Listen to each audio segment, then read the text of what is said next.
मध्य पूर्व में कई दिनों से जारी तनाव, सैन्य टकराव और कूटनीतिक खींचतान के बीच अब एक ऐसा दावा सामने आया है जिसने पूरी दुनिया का ध्यान अपनी ओर खींच लिया है। ईरान का कहना है कि अमेरिका के साथ युद्ध खत्म करने को लेकर जो समझौता तैयार हुआ है वो उसकी सबसे बड़ी राजनीतिक और कूटनीतिक जीत है। ईरान की सुप्रीम नेशनल सिक्योरिटी काउंसिल ने यह दावा किया है कि उसने अमेरिका और इजराइल के सामने अपनी शर्तों को मजबूती से रखा और अब जो समझौता सामने आ रहा है उसमें ईरान को कई बड़े फायदे मिल सकते हैं। हालांकि यहाँ सबसे महत्वपूर्ण बात यह है कि अभी तक इस समझौते का आधिकारिक और अंतिम दस्तावेज सार्वजनिक नहीं किया गया, इसलिए जो जानकारियां सामने आ रही हैं वो मुख्य रूप से ईरानी मीडिया और ईरानी अधिकारियों के दावों पर आधारित है। ऐसे में सबसे पहले ये समझ लेते हैं कि आखिर ईरान क्या क्या दावा कर रहा है। ईरान पर लगी कई आर्थिक पाबंदियां हट सकती हैं, फ्रीज की गई संपत्तियों का हिस्सा वापस मिल सकता है, सभी मोर्चों पर स्थायी युद्ध विराम लागू हो सकता है, दक्षिणी लेबनान से इजरायली सेना हट सकती है, ईरान का परमाणु कार्यक्रम और एनरिच्ड यूरेनियम देश में ही रह सकता है, युद्ध के नुकसान के लिए $300 अरब का मुआवजा फंड भी बन सकता है, ईरान को अपने वित्तीय संसाधनों तक पूरी पहुंच मिल सकती है। इसके अलावा 60 दिनों की बातचीत के दौरान $24 अरब जारी किए जा सकते हैं।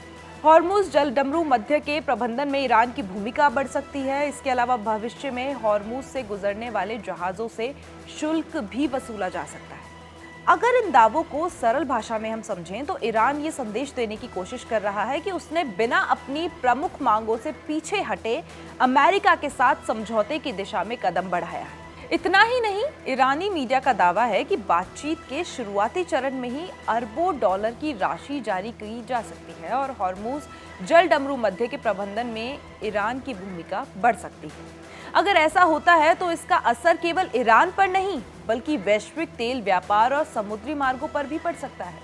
खासतौर पर परमाणु कार्यक्रम को लेकर किया जा रहा दावा काफी महत्वपूर्ण साबित हो सकता है, क्योंकि पिछले कई वर्षों से अमेरिका और पश्चिमी देशों की सबसे बड़ी चिंता ईरान का परमाणु कार्यक्रम रहा है।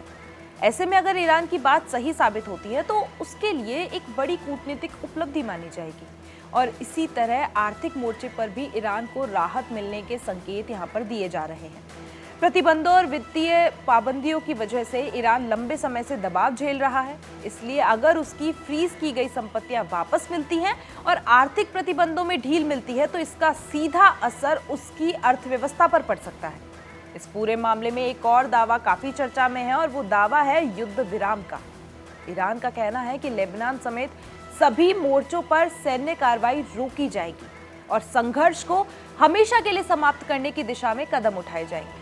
यही वजह है कि इस समझौते को केवल ईरान और अमेरिका के रिश्तों तक सीमित नहीं देखा जा रहा, बल्कि इसे पूरे मध्य पूर्व के लिए एक महत्वपूर्ण घटनाक्रम माना जा रहा है।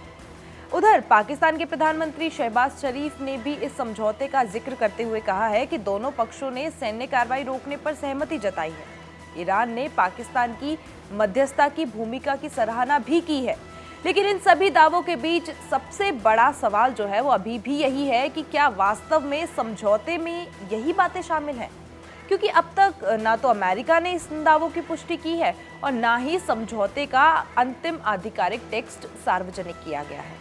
कई विश्लेषकों का मानना है कि जब तक पूरा दस्तावेज सामने नहीं आता तब तक किसी भी दावे को अंतिम सच मानना जल्दबाजी होगी।